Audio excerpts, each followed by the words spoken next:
Hello everyone, कैसे हैं आप सभी। चलिए क्लास को स्टार्ट करते हैं। आज हमारा जो टेस्ट है वो टेस्ट नंबर है 16 बच्चा। ठीक है, 15 मतलब हो चुके हैं, तो ये आज ये 16वां है और केमिस्ट्री का ये दूसरा है, यानी कि रसायन विज्ञान का ये दूसरा है। टोटल 4 हैं, तो आज ये दूसरा है। इसके बाद 2 और बचे हैं, उन्हें भी हम कवर कर लेंगे। एक चीज़ और, जो PDF वगैरह हैं वो हम सारी जितनी भी PDF हैं तो वो GS IQ विद प्रशांत यादव हमारा ये टेलीग्राम चैनल है। ठीक है, तो इसको ज्वाइन कर लेना टेलीग्राम पर। यहाँ सारी PDF आपको मिल जाएंगी। बहुत सारी PDF ऐसे भी मिलती हैं जो जिसकी मैं क्लास नहीं लेता हूँ, लेकिन वो डाल देता हूँ। जैसे हिंदी हो गया, GS हो गया। अभी GS नहीं चल रहा ना, अभी केवल साइंस चल रही है, तो इतना टाइम है नहीं मेरे पास कि मैं दोनों चीज़ें एक साथ कवर करूँ। तो साइंस जैसे ही ख़त्म होगी फिर दिखाते हैं GS में झटके कैसे होते हैं। ठीक है, तब तुम्हें पता चलेगा कि असली GS क्या होती है और हकीकत में GS कैसे पढ़ी जाती है। काफ़ी लोग कहते हैं, बच्चे कहते हैं कि GS तो याद ही नहीं होती, भूल जाते हैं। तो मैं साइंस ख़त्म होने दो, फिर मैं बताऊंगा कि GS कैसे याद की जाती है। तुम याद करने की छोड़ो, ज़िंदगी में कभी नहीं भूलोगे। ठीक है, तो ये हमारा टेलीग्राम चैनल है GS IQ प्रशांत यादव, और डायरेक्ट सर्च करें तो @GSY प्रशांत यादव ऐसे भी आप सर्च कर सकते हैं। चलिए स्टार्ट करेंगे आज का सेशन। और अगर आपको इस सेशन के स्टार्ट होने से पहले कुछ चीज़ें जाननी हैं तो आप मुझे बताइएगा। ठीक है, कुछ चीज़ें, कुछ फैक्ट हैं, इंपॉर्टेंट फैक्ट हैं जिन्हें मैं सोच रहा हूँ कि बता दूँ। तो आप 2 मिनट का मैं समय लूँगा, ज़्यादा नहीं लूँगा, बस आप सुनना मैं जो भी बोल रहा हूँ। एक्चुअली मैं सोच रहा हूँ कि डेली मतलब क्लास स्टार्ट हो उससे थोड़ी मतलब उससे पहले 2-4 मिनट के लिए कुछ फैक्ट पे चर्चा कर लेनी चाहिए। तो आइए हम शुरू करते हैं कुछ चीज़ें जानने की। जैसे हमने सुना होगा एक्स रेस। ठीक है, तो जो एक्स किरणें जो होती हैं ये सीधी रेखा में चलती हैं। ठीक है, कैसी चलती हैं बच्चा? तो ये सीधी रेखा में चलती हैं और इनका उपयोग होता है चिकित्सा के क्षेत्र में। ठीक है, जो टूटी हड्डियाँ वगैरह होती हैं, फेफड़े वगैरह होते हैं, इनमें विकार उत्पन्न जो होता है उन्हें जांचने के लिए। ठीक है, दूसरा आता है प्रोटॉन और न्यूट्रॉन। ठीक है, तो ये प्रोटॉन प्लस जो न्यूट्रॉन होते हैं ये क्या होते हैं? किसी भी परमाणु के सेंटर में। ठीक है, किसी भी परमाणु के सेंटर में। एक वर्ड आगे हम इसमें सुनेंगे समस्थानिक, जिसे इंग्लिश में बोलते हैं आइसोटॉप्स। ठीक है, आइसोटॉप्स। आइसोटॉप्स क्या होते हैं? आइसोटॉप्स वो होते हैं जिनका एटॉमिक नंबर सेम हो। ठीक है, एटॉमिक नंबर सेम हो, लेकिन मास नंबर जो हो, मास नंबर, ठीक है, वो क्या हो? वो डिफरेंट हो। एटॉमिक नंबर जो हो वो सेम हो, मास नंबर क्या हो? डिफरेंट हो, तो उन्हें कहते हैं आइसोटॉप्स। हिंदी में क्या कहते हैं? समस्थानिक।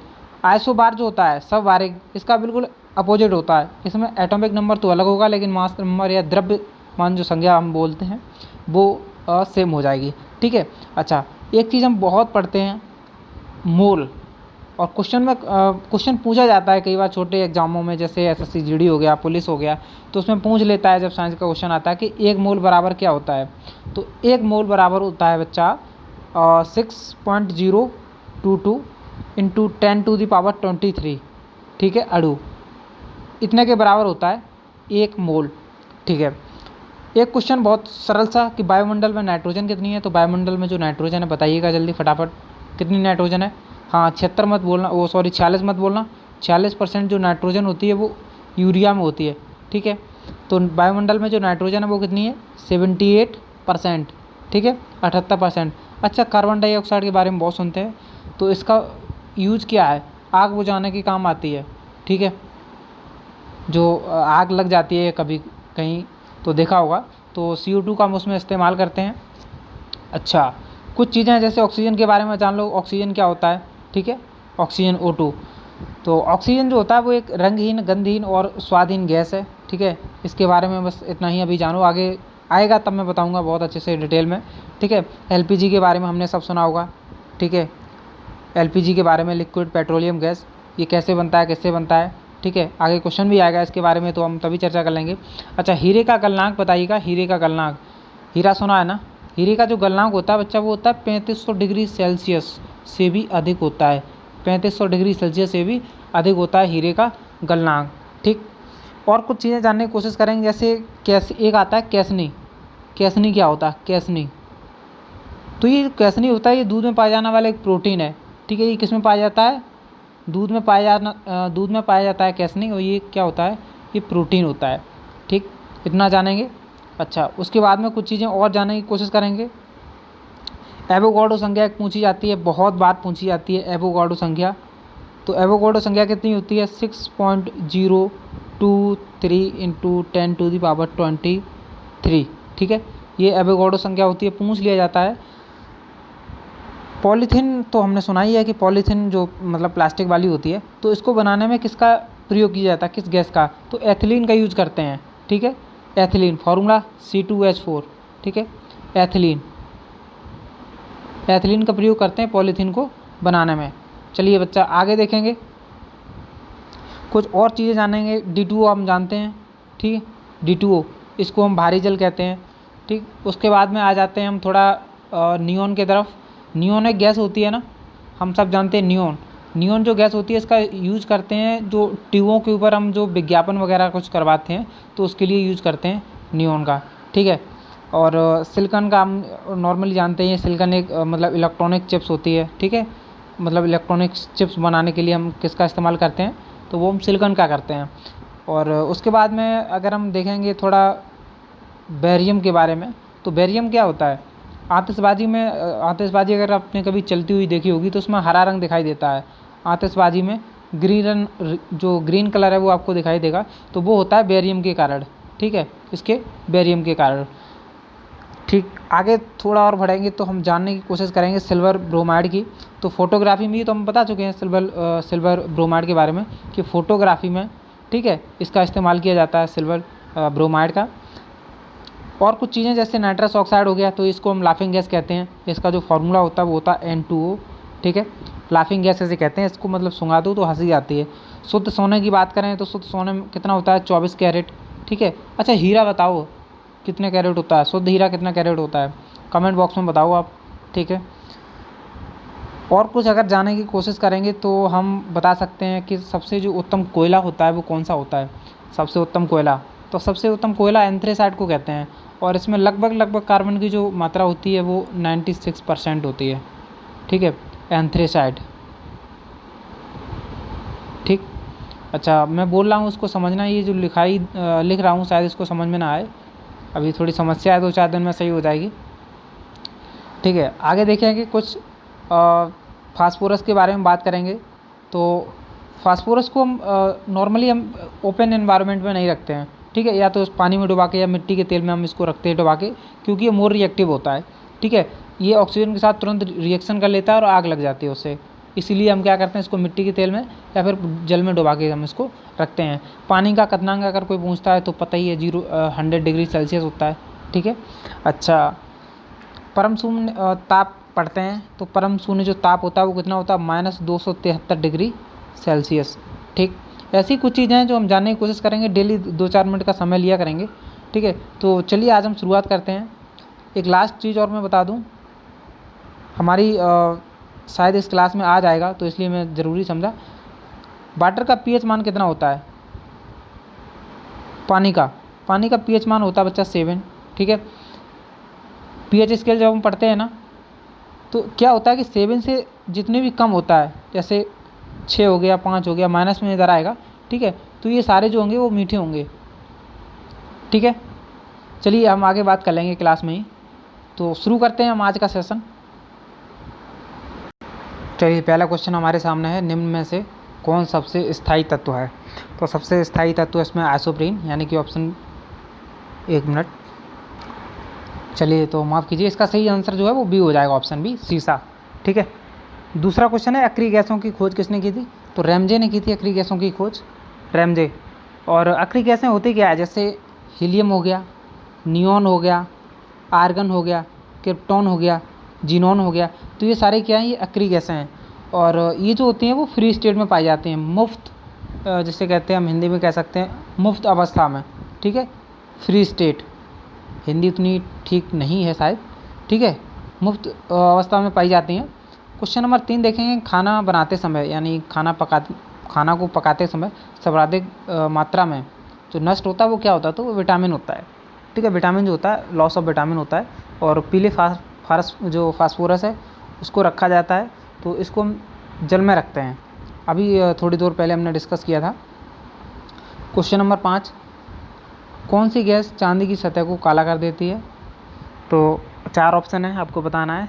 ऑप्शन नंबर ए सही हो जाएगा। ओजोन जो होती है वो चांदी की जो लेयर होती है उसको वो काला कर देती है। ठीक है, क्वेश्चन नंबर 6 है और 7 है, तो 6 पढ़ेंगे। यूरिया में नाइट्रोजन की मात्रा पूछी गई है, 46% होती है। भी बताया भी था थोड़ी देर पहले कि यूरिया में नाइट्रोजन 46% होती है, और एनवायरनमेंट की बात करता है तो 76%।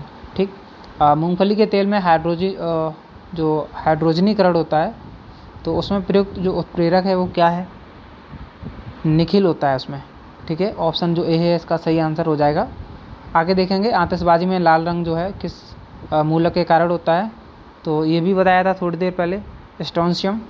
ऑप्शन बी जो है वो सही आंसर हो जाएगा। क्वेश्चन नंबर 9 की तरफ जाएंगे। क्वेश्चन नंबर 9 हमसे पूछ रहा है कि अम्लों व क्षारों की अभिक्रिया के फलस्वरूप बने पदार्थ को हम क्या कहते हैं? तो इसको बच्चा हम लवण कहते हैं। वो पता है ना, एसिड प्लस बेस मिलके क्या बन जाएगा? ठीक है, ये भी शॉर्ट में लिख रहा हूँ मैं, समझ लेना। क्वेश्चन नंबर 11 है कि उदासीनीकरण क्रिया में क्या होता है? तो इसमें लवण और जल बनता है। ठीक है, यानी कि सी जो है हमारा विकल्प सही हो जाएगा। आगे देखेंगे, सबसे शुद्धतम जल क्या है? सबसे शुद्धतम जल, तो सबसे शुद्धतम जल क्या है बच्चा? वर्षा का जल होता है। ठीक है, D2O। ठीक है, वर्षा का जल। और शुद्ध जल होता है, जस्ट बिल्कुल नीचे क्वेश्चन भी इसने पूछ लिया हमसे, तो शुद्ध जल क्या होता है? उदासीन होता है। ठीक है, शुद्ध जल का जो pH मान है वो कितना होता है?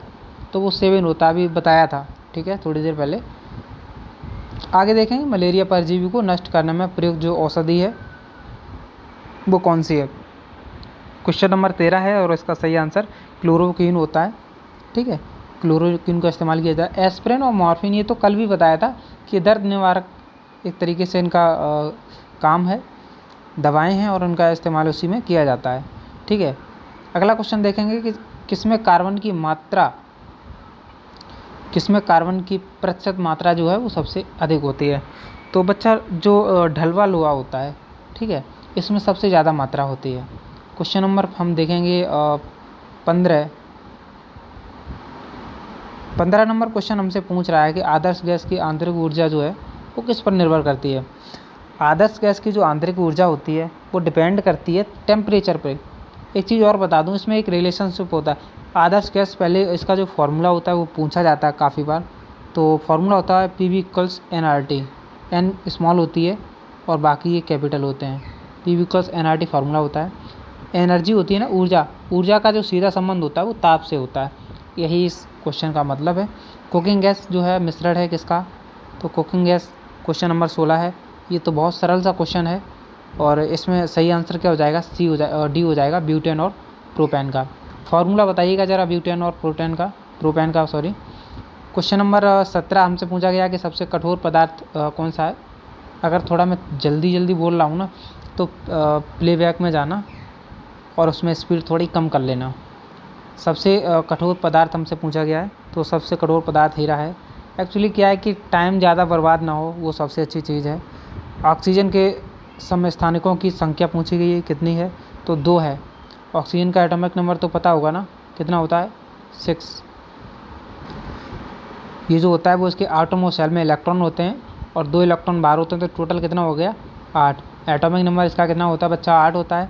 ठीक है, आगे देखेंगे, धातु के तार में विद्युत धारा का जो प्रभाव होता है वो किसके कारण होता है?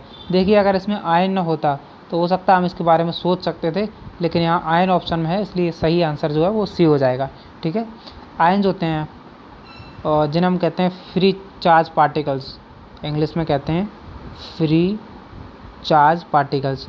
ठीक है, जिसे हम आयन्स भी कहते हैं।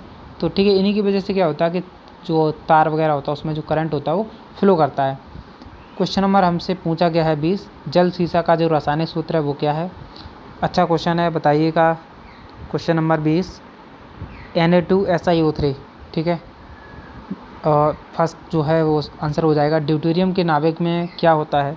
तो ड्यूटेरियम के नाभिक में 1 न्यूट्रॉन और 1 प्रोटॉन होता है। ये तो बताया था ना अभी थोड़ी देर पहले, न्यूट्रॉन प्लस प्रोटॉन ड्यूटेरियम के नाभिक में होता है, यानी कि इसका जो ऑप्शन डी है वो सही हो जाएगा। देखिए, ये इसका ऑप्शन सही हो जाएगा। यूरेनियम के समस्थानिक होते हैं, ये भी कल बताया था, यूरेनियम के बारे में बहुत कुछ बताया था, तो इसका जो सही आंसर है बी हो जाएगा, 238। आगे देखेंगे बच्चा, हाइड्रोजन के समस्थानिक क्या होते हैं? हाइड्रोजन। सोचना, आंसर आ जाएगा, गड़बड़ मत करना जल्दी में। हाइड्रोजन के समस्थानिक होते हैं, ठीक है। 3 आंसर बिल्कुल सही। अनिश्चितता के सिद्धांत का जो प्रतिपादन था वो किसने किया था? हाइजेनबर्ग का आपने नाम सुना होगा, तो इन्होंने ही किया था, ठीक है, सिद्धांत का प्रतिपादन। और रदरफोर्ड एटॉमिक स्ट्रक्चर, इन्होंने रदरफोर्ड जो थे, इन्होंने एटम के स्ट्रक्चर के बारे में बताया था, ठीक है।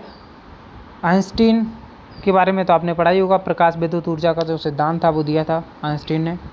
अच्छा, आगे देखेंगे, स्थिर ताप पर गैस का जो आयतन है कम करने से उसका जो दाब है उस पर मतलब क्या प्रभाव पड़ेगा? तो दाब जो है वो बढ़ जाएगा, ठीक है। दाब जो है वो बच्चा क्या हो जाएगा? बढ़ जाएगा, सीधी सी बात है, ठीक है, उसमें कुछ ज़्यादा समझना ही नहीं था। क्वेश्चन नंबर 26 हमसे पूछा गया है, परमाणु भट्टी में कौन सा ईंधन प्रयुक्त होता है? परमाणु भट्टी में हम यूरेनियम करते हैं, इसमें भी कुछ ज़्यादा सोचना नहीं था। अगला क्वेश्चन है, भोपाल गैस जो त्रासदी हुई थी, यानी कि दुर्घटना हुई थी, उसमें कौन सी गैस का रिसाव हुआ था? बहुत अच्छा क्वेश्चन, और इसका आंसर भी उतना ही लाजवाब होगा। इसमें 4 ऑप्शन है, फटाफट बताइएगा। पहला और दूसरा तो पक्का है कि नहीं होगा। अब 2 ऑप्शन बचे हैं, सी और डी, तो इनमें से कौन सा होगा? बड़ा कन्फ्यूजन है बच्चा, ठीक है। ये क्वेश्चन काफ़ी बार गलत होता है, तो मैं आज आपको बता दे रहा हूँ, ऑप्शन जो सी है वो सही आंसर होगा। मिथाइल आइसोसाइनेट होता है, मतलब आइसोसाइनेट की वजह से ये हादसा हुआ था, ना कि मिथाइल आइसोसाइनाइड। दोनों के अगर फार्मूले की बात करूं तो मिथाइल आइसोसाइनेट का जो फार्मूला होता है बच्चा, वो होता है CH3NCO, ठीक है। एक बार फिर से देख लो, इसका जो फार्मूला होता है मिथाइल आइसोसाइनेट का, इसका होता है CH3NCO, ठीक है। अब इसकी भी बात कर लूँ, मिथाइल आइसोसाइनाइड, इसका फार्मूला क्या होता है? तो इसका होता है C2H3 और N, ठीक, C2H3N, यानी कि आइसोसाइनेट जो है उसमें ऑक्सीजन भी होता है, ऑक्सीजन का मॉलिक्यूल भी होता है, ऐसे भी याद रख सकते हो ट्रिक से। और आइसोसाइनाइड में ऑक्सीजन का कोई मॉलिक्यूल नहीं होता है। अगला क्वेश्चन है, सिंदूर का रासायनिक नाम पूछा गया है, तो ये तो बड़ा सरल सा क्वेश्चन है, मर्क्यूरिक सल्फाइड होता है बच्चा, ठीक है, ऑप्शन बी हो जाएगा सही। और क्वेश्चन नंबर 29 है, रेडियो कार्बन डेटिंग से किसका निर्धारण होता है? जब हिस्ट्री पढ़ते हैं तब स्टार्टिंग में ही हमको मिल जाता है, ठीक है। हाँ, पाषाणकालीन सभ्यता वगैरह पढ़ते हैं तब यही चीज़ सबसे पहले आती है। तो जीवाश्मों की जो आयु होती है वो हम पता लगाते हैं रेडियो कार्बन डेटिंग से। कल बताया था शायद, कल नहीं परसों बताया था। सूर्य की किरणों का कौन सा जो भाग होता है वो सोलर जो कुकर है उसको वो गर्म करता है? तो ये होता है इंफ्रारेड जो रेज होती हैं हमारी, यानी कि किरणें होती हैं, उसकी वजह से। मुझे बताइएगा कॉस्मिक रेज का यूज़ क्या है, ठीक है। क्वेश्चन नंबर अगला है, यानी कि 31, ताप के केल्विन स्केल में जल का जो क्वथनांक होता है वो कितना होता है? तो बच्चा 373 केल्विन होता है, 373। निम्न में कौन सबसे कठोरतम धातु है? यहाँ ऑप्शन के अकॉर्डिंग आंसर होगा, ठीक है, तो प्लेटिनम। कौन सा? प्लेटिनम। क्वेश्चन नंबर 33 है, निम्न हैलोजनों में सबसे अधिक अवक्रियाशील, हैलोजन तो कल बताया था ना, हैलोजन फैमिली, ये सब हैलोजन फैमिली हैं, फ्लोरीन, क्लोरीन, ब्रोमीन, ठीक है। FCl, BrI कल हमने बताया था हैलोजन फैमिली, ये तो इसका जो सही आंसर है वो ये हो जाएगा, फ्लोरीन, ठीक है। अगला क्वेश्चन नंबर 34 हमसे पूछा गया कि बॉक्साइट का रासायनिक नाम क्या है? बॉक्साइट, क्वेश्चन नंबर 34 है, बॉक्साइट का रासायनिक नाम होता है हाइड्रेट एल्यूमिनियम ऑक्साइड, यानी कि ऑप्शन जो डी है वो सही आंसर हो जाएगा। आगे देखेंगे, मोनोजाइट जो है इसका आयस का पूछा गया है, तो ये तो पता होगा सबको, थोरियम होता है, ठीक है, हाँ थोरियम होता है। आगे देखेंगे बच्चा, क्वेश्चन नंबर 36 है, हम देखो बहुत एंड करने वाले हैं बहुत जल्दी, अभी ज़्यादा टाइम भी नहीं हुआ है। कौन सी अधातु कमरे के तापमान पर द्रव अवस्था में पाई जाती है? क्वेश्चन नंबर 36 है, सही आंसर देना है, आंसर है ब्रोमीन। शायद बहुत लोगों को पता होगा इसका आंसर। रेडियम जो है वो प्राप्त किया जाता है, रेडियम, तो रेडियम को हम प्राप्त करते हैं पीच ब्लेंड से, ठीक है, पीच ब्लेंड से। और क्वेश्चन नंबर 38 और इसके बाद आज का अंतिम क्वेश्चन, निम्न में किसका प्रयोग जो है दर्पण को चमक देने के लिए किया जाता है? सिल्वर नाइट्रेट का इस्तेमाल करते हैं। और आज का अंतिम क्वेश्चन, सबसे आघातवर्धनी जो धातु है वो कौन सी है? तो इसका मैं जो आंसर है वो आप लोगों पर छोड़ता हूँ, आप इसका आंसर बता दीजिए। कल जो है वो इसका मैं सही आंसर बताऊँगा कल की क्लास में। तो चलिए ये रहा आज का हमारा कुछ क्लास। कैसा लगा आप हमें बताइएगा ज़रूर। अगर कहीं कोई समस्या है तो वो आप हमें ज़रूर शेयर करें, ठीक है। और हमारी जो PDF है वो अभी थोड़ी देर में अपलोड कर दी जाएगी क्लास के तुरंत बाद। और हम केमिस्ट्री ख़त्म करेंगे उसके तुरंत बाद, यानी कि अब 2 क्लासें और होंगी केमिस्ट्री की, ज़्यादा नहीं होंगी। इसके तुरंत बाद बायोलॉजी, और बायो के बाद बहुत अच्छे अच्छे फैक्ट आने वाले हैं। तो आप शेयर करना ना भूलें वीडियो को। चैनल सब्सक्राइब नहीं किया तो सब्सक्राइब कर दें, और पसंद आए तो लाइक ज़रूर करना, ना पसंद आए तो डिसलाइक ज़रूर करना, ठीक है। आपके ऊपर डिपेंड करता है। तो चलिए मिलते हैं कल फिर से ठीक 5 बजे। Bye, thank you.